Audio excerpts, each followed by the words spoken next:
Today, we're jumping into a book with a title that, let's be honest, sounds almost too good to be true. The 4-Hour Workweek by Tim Ferriss. This book didn't just suggest a new way to work, it promised to totally blow up the whole idea of a traditional career.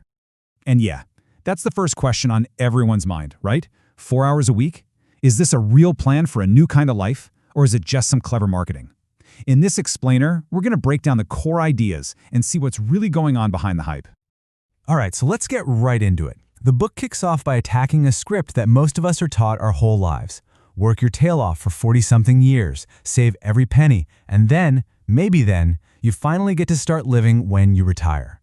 Ferriss gives this a name, the deferred life plan. You're basically postponing your life.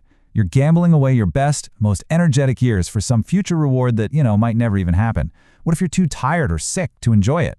This book is really a manual for how to escape that trap. And get this idea, which is now world famous, was rejected by 26 out of 27 publishers.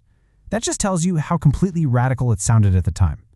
This wasn't just about a career change. It was a full-on challenge to the way our culture thinks about work and life. So, if the old plan is busted, what's the alternative? Well, Ferriss introduces us to a group he calls the new rich. And for these people, wealth has absolutely nothing to do with the number of zeros in their bank account. It's measured by something totally different. The new rich are all about one thing: creating a life of freedom and adventure right now, not later. They see time and mobility, being able to do what you want, when you want, from wherever you want, as the real currency. It's a whole different way of looking at the world.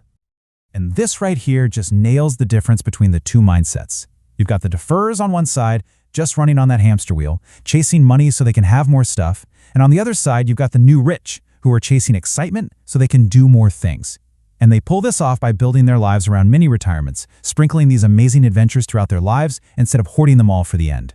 For the new rich, this is what real wealth and power look like. It's about how many of these 4 W's you actually control. The more freedom you have over what you do and when, where, and with whom you do it, the richer you really are. Simple as that. Okay, so how in the world do you actually get there? The book gives us a super clear 4-step framework. And it's an acronym that's really easy to remember: DEAL. The whole method is DEAL. First up is D for definition. That's where you redefine what you want and stare down your fears.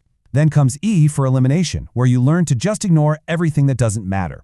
After that is A for automation, which is all about building systems that make you money while you sleep. And finally, L for liberation, breaking free from being stuck in one place. That's it. That's the 4-part recipe for this whole lifestyle. All right, time to get practical. How do you actually make the deal? We're going to look at a few key tactics for each of those 4 steps to turn all this theory into something you can actually do.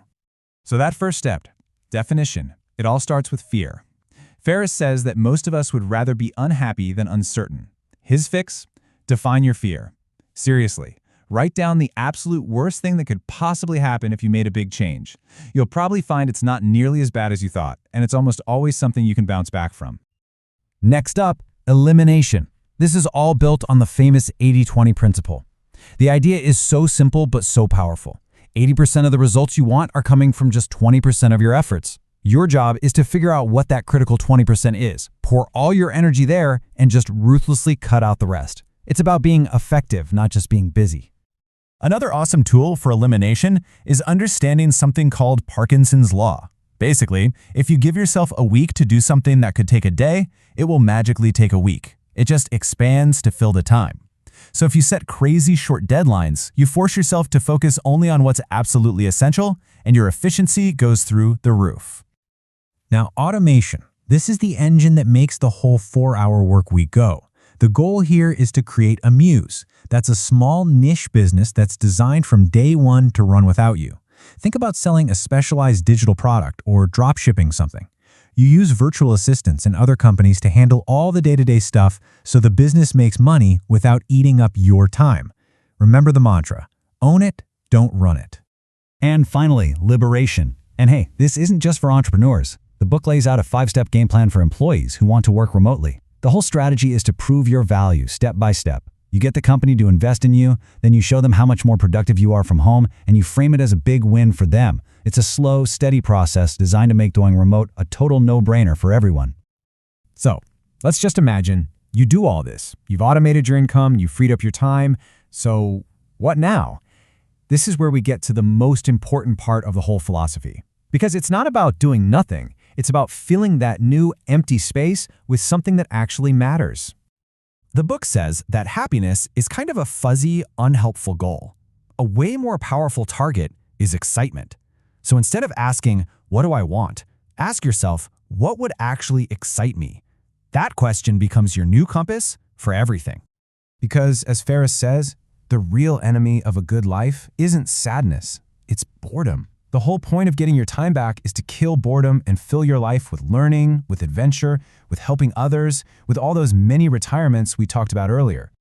And that leads us to the final and maybe the most powerful question the book leaves us with. See, the 4-hour workweek isn't really about subtracting work from your life. It's about what you have the guts to add once you've cleared out all that space. That's the real challenge. And that, my friends, is where the real adventure begins.